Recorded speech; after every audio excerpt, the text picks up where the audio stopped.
You happy Wednesday, happy Wisdom Wednesday. How you doing today? Thanks so much for stopping in. I am Nichelle with 2excel with Nichelle.com.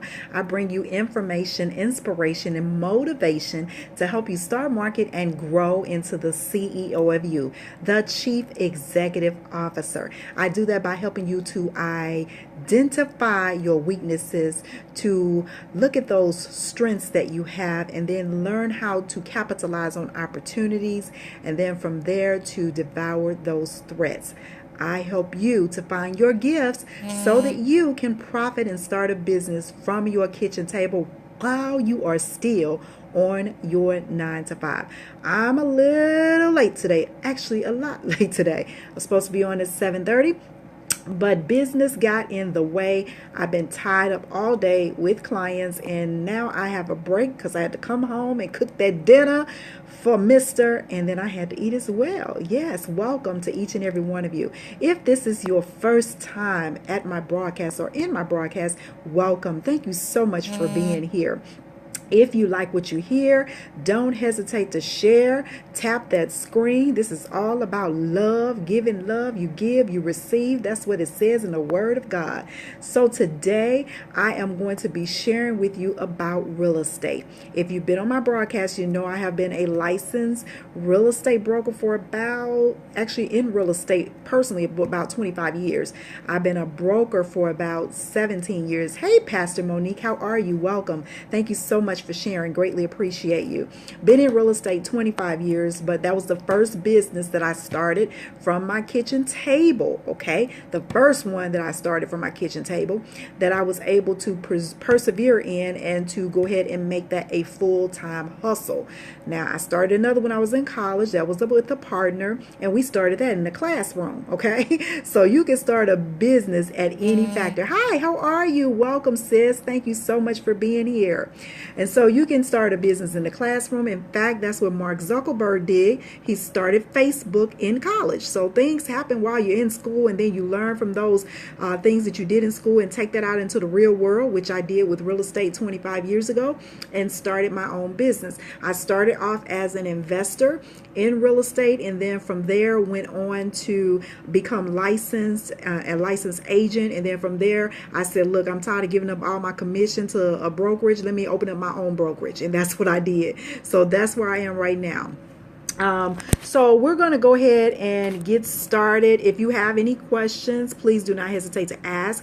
If you would kind of wait until I finish so I can go through everything, that will be great. If you got a burning question that you need to ask, go ahead and ask it. However, I may not get to it until the end. That's why I prefer you would do that. That will be great. And so thank you. I appreciate you putting that up there. Where he come from, out the basement. Most of the time, this time a day, a lot of times people just waking up, just getting their day started. Unfortunately, other people like bosses, they've been working all day. So thanks so much for putting that up here. So the first thing that I want to share with you, if you are new to real estate, right now, honestly, is the perfect time to get involved in real estate. And today, that's what I spend most of my evening doing, working with a lot of rental property people, investors that were out seeking rental property. And I tell you, I got a headache, and I'm going to tell you why, and these 5 things that I'm going to share with you. And that's why it's so important that before you jump into an endeavor, make sure you get educated on it. Not only educated, make sure you get with somebody that understands what it is that you are needing. Make sure you understand what it is that you're needing so that you can be proficient in your efforts. Don't you have to have a lot of money to become an investor in real estate? No. No, that's a fallacy. I work with people that don't use, you got to do OPM, other people's money, okay? OPM, remember those acronyms.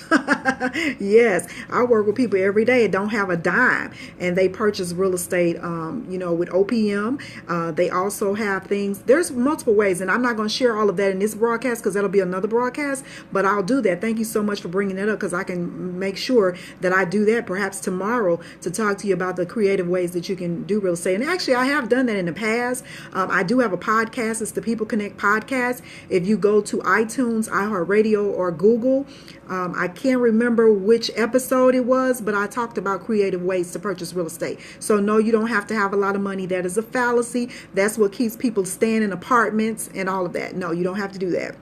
So the first thing that I want to share with you has something to do with affordability. Is the number one is to make sure you can afford the expense, because even though you don't have to have your own money to purchase real estate, you need to have some money just in case something needs to be done, like fixing it up. And that's the issue we ran into today. You know, when I'm talking with my clients, I do a lot of education when I'm helping people start businesses, when I'm helping them with real estate, when I'm doing insurance, home health, whatever business entity that I'm working in. I always like to educate the clients to let them know that you got to come to the table with something. And if you do not have at least a little stash on the side for something to go wrong, you're not going to be able to get it fixed. And it's like you're going to be wasting your money. So if you're using OPM, a lot of times they will put that in the contractual obligations that you will have to pay them back the money that you borrow to fix the property up or to get it. But it's still good that you have a little side cash on the side just in case you have to dip into that. For example, today, a client of mine that I had helped purchase a house probably about maybe 2 months ago, we went to go look through the house again. And every time I always tell my clients to get an inspection, because you don't know what's going on with their house, especially if it's in foreclosure, because a lot of times most times the bank do not provide a disclosure. So anything could have been going on wrong with that house. And that's why it's important to have an inspector come in. And he chose not to do it because he said he didn't have any money. And an inspection typically will cost you anywhere from $200 to about $500, depends on the square footage, depends on the company you choose, and depends on what you get done. And so this particular person chose not to do that. So today he called me because the roof looked like it's caving in. And so we go over there and I said, well, do you remember I said that you should have had an inspection? In fact, I have my clients sign a sheet of paper, part of my brokerage, that I did advise you to get an inspection. And he's like, yeah, but I couldn't afford it at that time. And I said, well, perhaps maybe you shouldn't have been buying any real estate.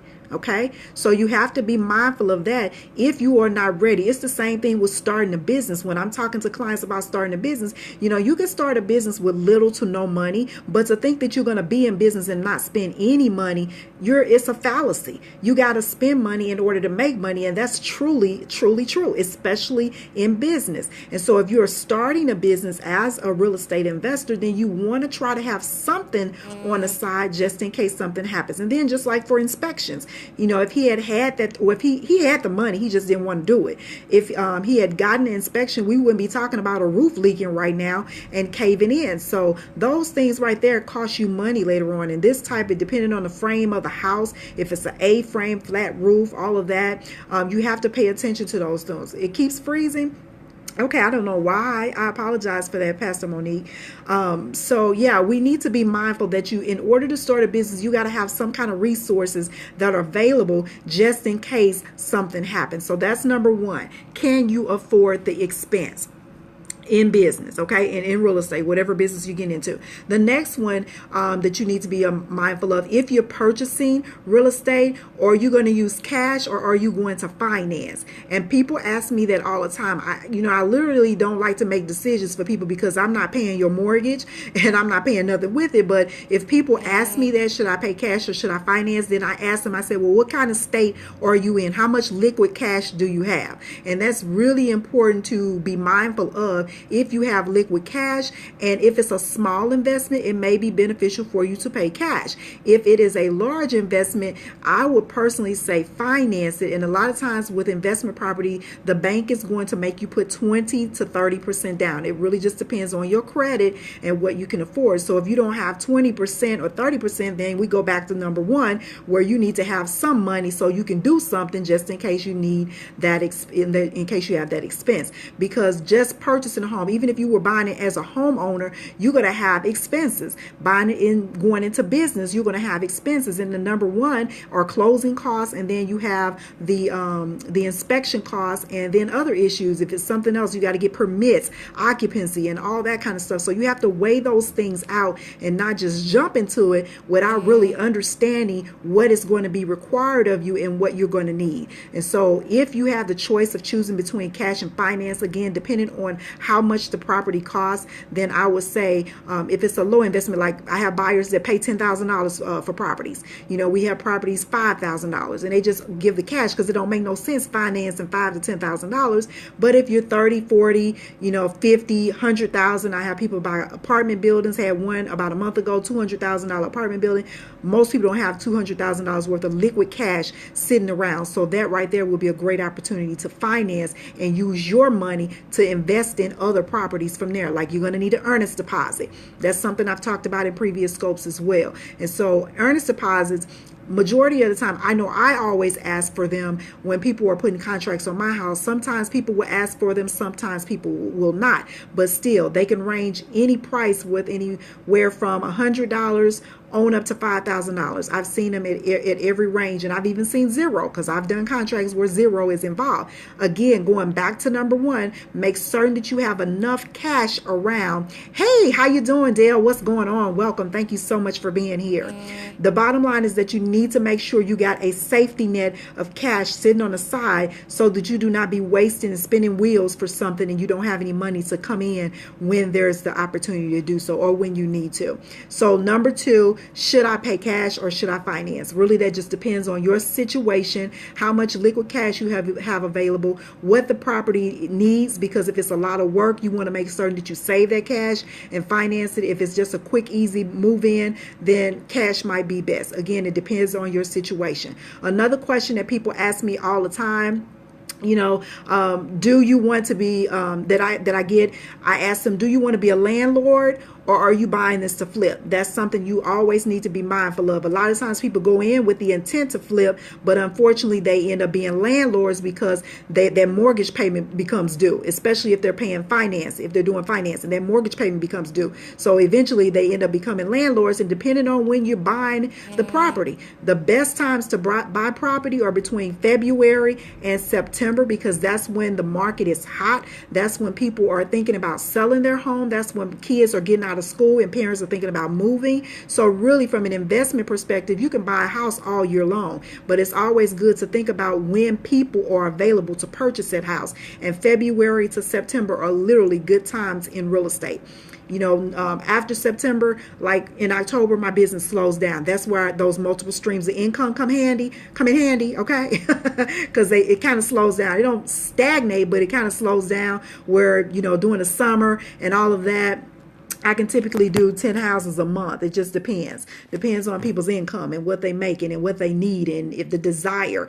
For every business, there always has to be a need, okay? If there's no need present, you cannot provide a solution. And that's the bottom line. So people always ask me these questions, and I ask them, do you want to be a landlord or are you going into flip? If you want to be a landlord, then you need to be mindful of what is the expectation of a landlord. It's not easy being a landlord, especially if you have to get up in the middle of the night to go check on a client, check on a tenant, okay? It's not easy. Something happened to their house. You got to make sure everything is lined up, because you are the one who has the name on the property. And so if something happens to that, something happens to that, they're not going to come after the tenant. They're going to come after you. And that's why it's very important to decide before you go purchase a property, if I end up keeping this property, am I landlord material? Because everybody is not.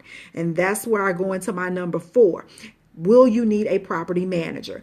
I do some property management for some clients. Yeah, it is. I don't know where that's Periscope. Look, Periscope sometimes will drive you crazy. Yes, I apologize for that, Dale. But yeah, so you have to ask yourself, do I need a property manager? And when you're looking at a property manager, most of the time they're going to take anywhere from 5 to 10% of your rent. It's freezing. Yeah, Pastor Monique said the same thing. I apologize for that. I don't know what's going on. I have an excellent connection, because normally when I'm going out, I'll start talking to myself and it'll freeze on my end too. So what's going to happen is when I get ready to get off, it's going to freeze. That's normally how it happens. Yes. So number 4, property managers, they charge anywhere between 5 to 10% of your rental income. So again, I go back to, can you afford that expense? Because if your rent is $550 and they taking 10 to 20%, and they taking 10 to 20%, that can take a lot away from your profit, especially if you have a mortgage loan that you have to pay on that property. So you want to keep those things in mind. You want to make certain that you forecast the inevitable and plan for the possible. Okay. So anything that will happen, you make sure you have a side account set aside for that property. It's not you, it's all, yeah, I think so today, because I've been on some as well in between little breaks and wasn't able to get on. So hopefully I'll get this stuff fixed. Yes. So you want to make sure that you have a bank account set up solely for your real estate, just in case you have to dip in there and get some money to fix it. So again, going back to property management, if you don't have anywhere from 5 to 10% after paying the mortgage to pay a property manager, then you probably have to end up being a landlord and managing that property yourself.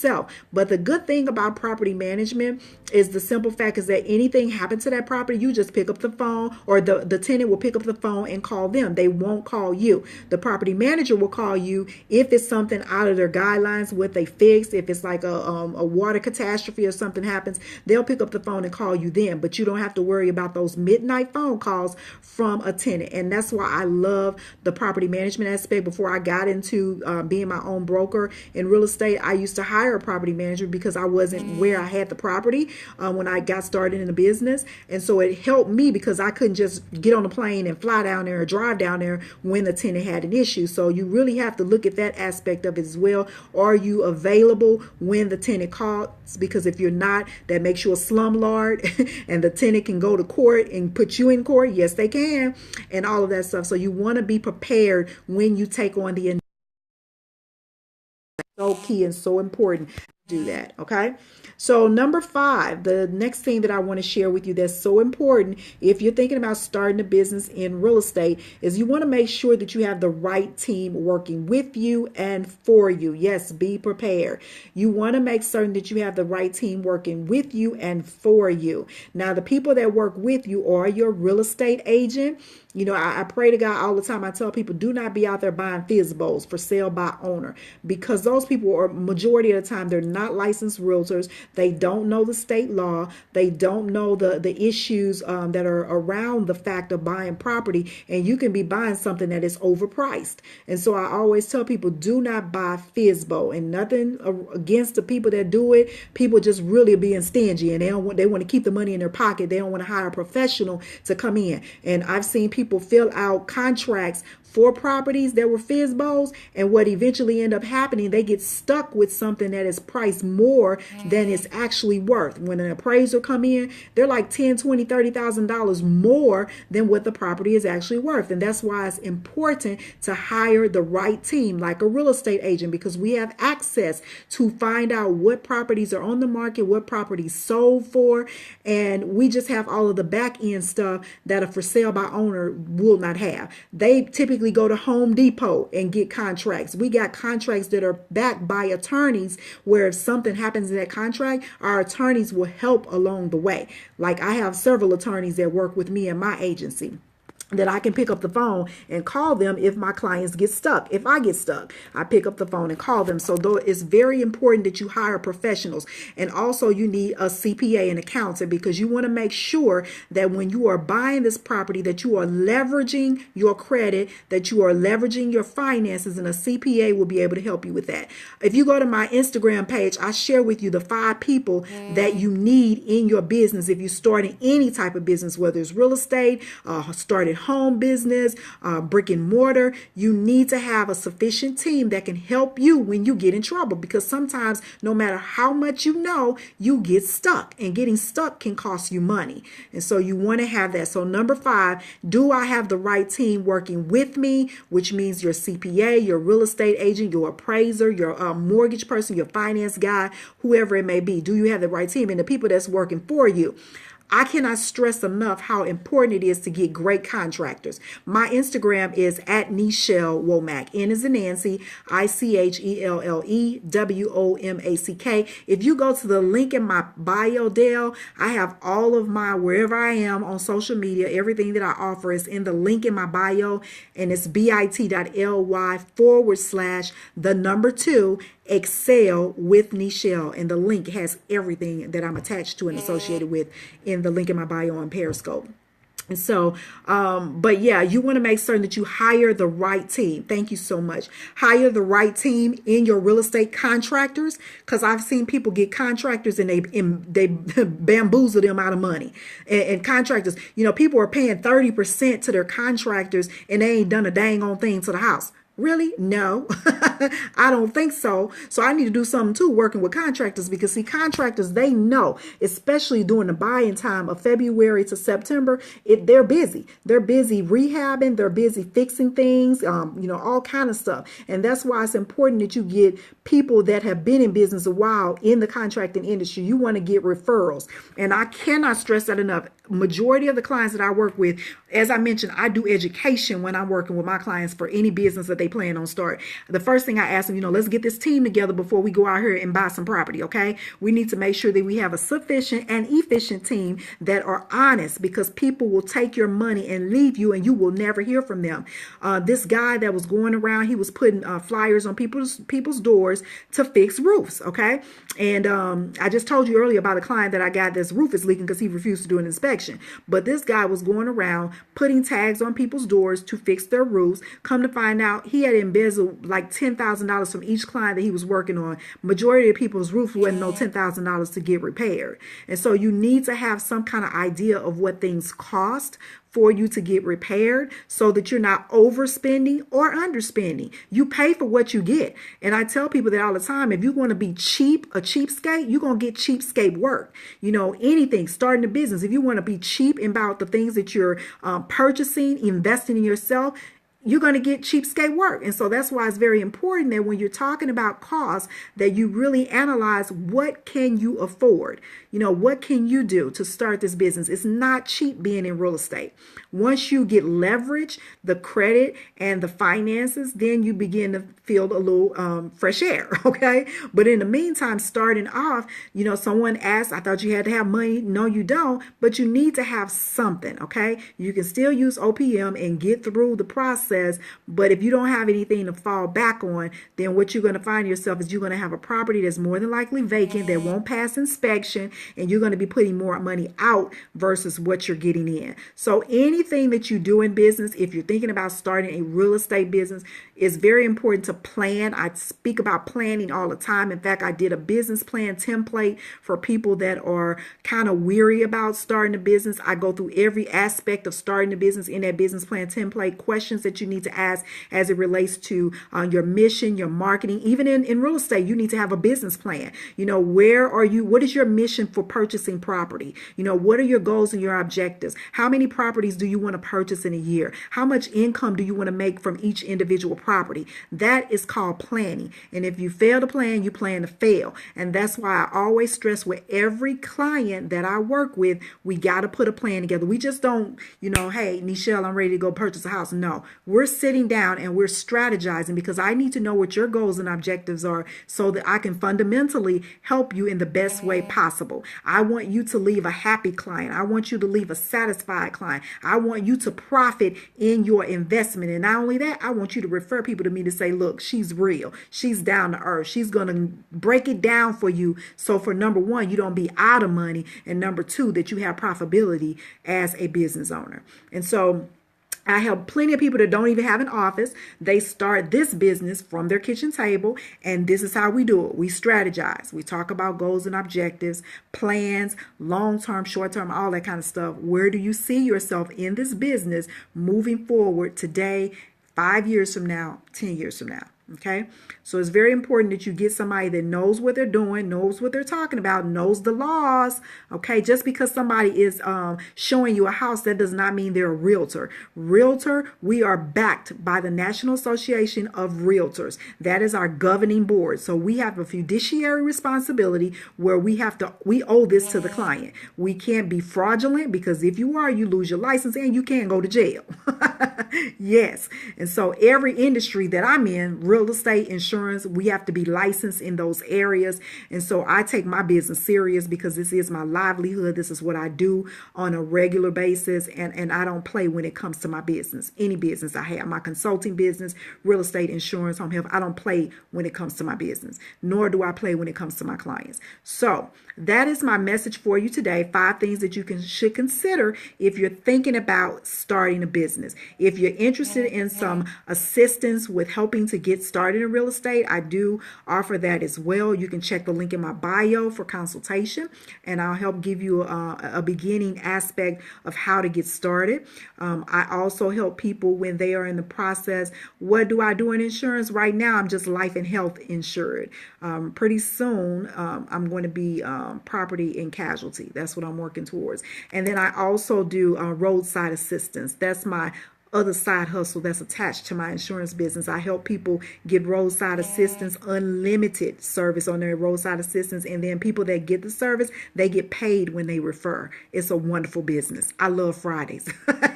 Yes, it's a wonderful business. So yes, everything that I do, it ties into every business that I do. Everything. I have a security company. I actually offer security services when people purchase the home. They can get their home alarm system from me. I do pay referrals for that. So you can be anywhere in the United States. If you need an alarm system, if you refer somebody to me, I will pay you a referral fee. I also pay referral fees for roadside assistance. Now, I can't pay fees for a realtor if you refer to me somebody that's getting a house, for the simple reason, as I mentioned earlier, we're regulated by the National Association of Realtors, so they don't allow that unless you are a licensed realtor. If you're a licensed realtor, then I can give you a referral fee if you refer somebody to me in a different area. And right now I'm in the process of finishing up my license in Georgia. I'm licensed in Missouri. So anywhere in Missouri, and then Texas. I was in the process of doing that before that issue happened down there with the hurricane. And now they told me they're like backlogged. They were like, it could take anywhere from a year to 2 years. I'm like, oh my God. So I paid my money and everything. I just don't know how long that's going to take for me to get licensed there. And then in Tennessee, that's another one. And then in Illinois as well. So soon I'll be licensed in those areas. And I don't mind paying referral fees if you send me somebody. Insurance, I can't do that in insurance as well because it's a regulated industry. Yes, regulated industries, I don't play, again, when it comes to my business. So, but if you refer somebody to me that needs a security system, I will give you a referral fee, and that's anywhere from 100. I have people that refer that make very good money just referring. And you have to think about it because we refer people every day. We refer people to restaurants, we refer people to people, and if you're not getting paid for referring somebody, you missing out on some income, okay? That can be adding to your bottom line. Yes, ma'am. Yes, Dale, you got to keep it flowing. Just like I was saying, because real estate gets slow in September, and it gets slow, you got to figure out something else to do. And that's where I started adding additional things to my business. And I speak to that to my clients too. If you're going to get started in the business, you need to master that one business first, which I've been in 25 years in real estate. My first real business, well, actually my college business was real too, but this was the first one that I was by myself that I was starting. And you just have to add things on because you never know. Just like with a job, it's nothing wrong with having a job. I applaud people that have that. That is good. I think jobs are good for teaching experiences, but you need to add something else on just in case that job leave you. It will. If you haven't lost a job in your life, then you just been blessed, okay? You just been blessed. So I just tell people all the time, never, ever put all your eggs in one basket, even in real estate. Because we talked about this, Dale, when the real estate market crashed in, between 2006, 2008, we were out there. I was out there because that was my primary business. And I was just bamboozled, just all the stuff that was going on. You talking about somebody crying. You seen a grown woman cry.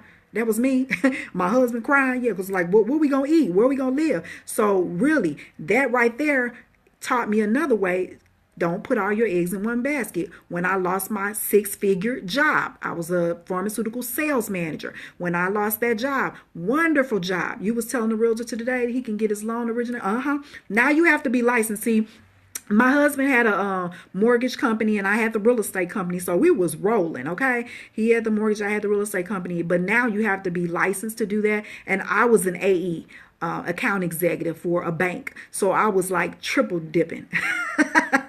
That's when it was good. I'm telling you. That's why I was talking to you all the other day. I said, if you think about it, you've made six figures in your life. I made six figures on a job. I made six figures in a business, all of that. Yes. It was a dynamic duo. And now he's branching back into that. So I don't know if we'll be like we were before, because we was rolling, and then life took a turn. Things happened in our life where we lost a lot, and that's why I can speak to you on business success, because I've gained a lot and I've lost a lot. I know what it feels like to be successful in business, and I know what it feels like when you want to quit, when you want to cry, when you like, I don't want to do this crap no more. Okay, I don't want to do this. I know what it feels like that. So I can speak from both spectrums: success, financial gratification. Yes, I can speak on every level when you're talking about business. 25 years being in business.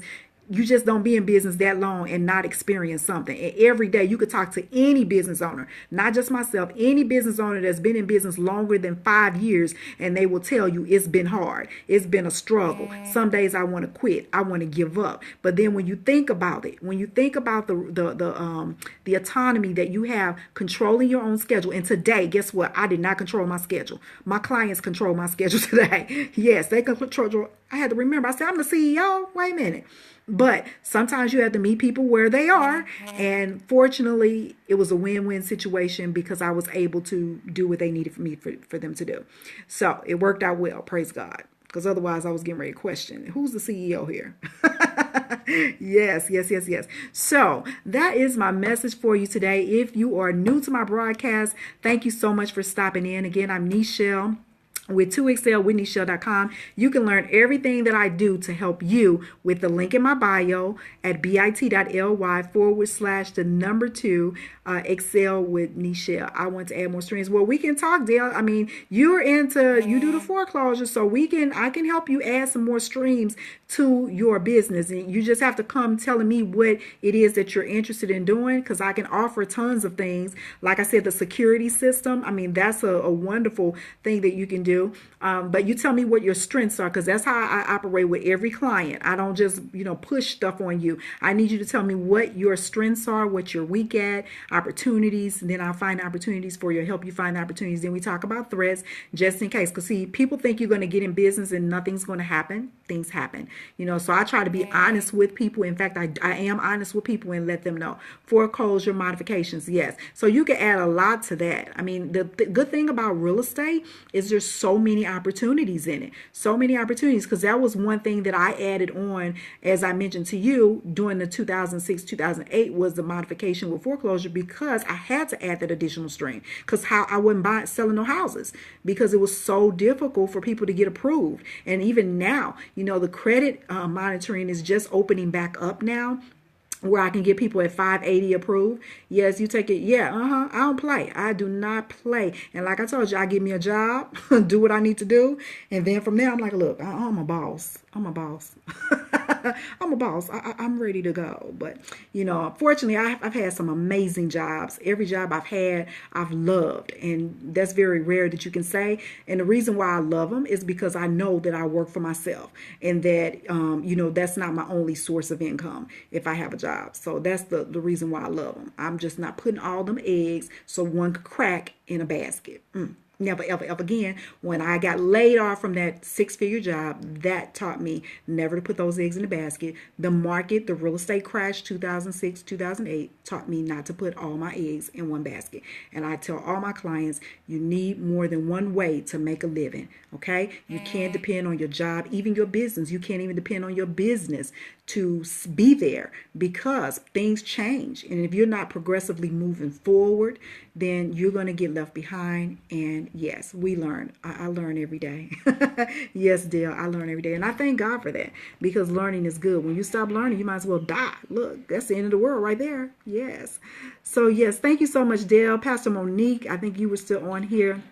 I greatly appreciate each and every one of you. If you like one-on-one consultation, if you like what you heard, do not hesitate to connect with me if you're not connected with me by touching that little man down there, that little He was cute. He changed on me all the time. That little fine man down there. If you like positive inspiration and motivation, I'm also on Instagram at Nichelle Womack and on Twitter at Nichelle Womack. Connect with me there. You can send me a DM and we can talk about things that you are interested in doing in your life to prosper, grow, and become financially successful. We all dream that will happen. We all have obligations. Whether you don't have kids or a husband, you got obligations. You owe somebody. And if you owe somebody, you need to be thinking about, how am I going to pay them? I need some additional streams of income. If you're interested in starting a business from the kitchen table, I am your girl. And so while you can do it, while you're working your 9 to 5, you can still be getting on your hustle. I'm your girl to help you do that. Strategize, plan, organize, and profit. All right, that's what we do. So thanks again. Blessings and peace unto you. I also have a podcast. You can go download that on iTunes, iHeartRadio, and Google. It's called the People Connect Podcast. We're also on Facebook, so you can check that out at the People Connect Podcast. And all of that, again, is in the link in my bio. Everything that I do to help you. Yes. Thank you, Dale. God bless you. Thank you to each and every one of you coming in, Apple viewers, Twitter viewers, YouTube, wherever you are. Blessings and peace unto you. I'll see you tomorrow, if the Lord say the same, at 7:30 p.m. Central Standard Time. And I typically I was coming on between 3 and 5, but life got in the way. My life changed. I'm working on a PhD as well, so my mind got a little boggled, and it was kind of hard for me to do that. But every now and then I do stop in between 3 and 5 p.m. to give you some type of inspiration to help move you through your day, to push you out of your comfort zone and into the great gift that God has for you, so that you can open them up and flourish in your life. That's what it's all about: pushing, excelling, flourishing, open those gifts and sharing them with the world. So catch me between 3 and 5, possibly, but most definitely tomorrow evening. I'll be on here sometime, but my goal is to be here at 7:30 p.m. Central Standard Time. Thanks again. Blessings and peace. Have an amazing, blessed rest of the evening. Talk to you later, Dale. Connect with me. All right. Bye-bye. Thank you for the love, all the hearts. I greatly appreciate them, and the replays and the sharing. Excuse me. All right. Bye-bye. See you later. Bye-bye. May everything you touch turn to gold. Forgot my tagline there. All righty.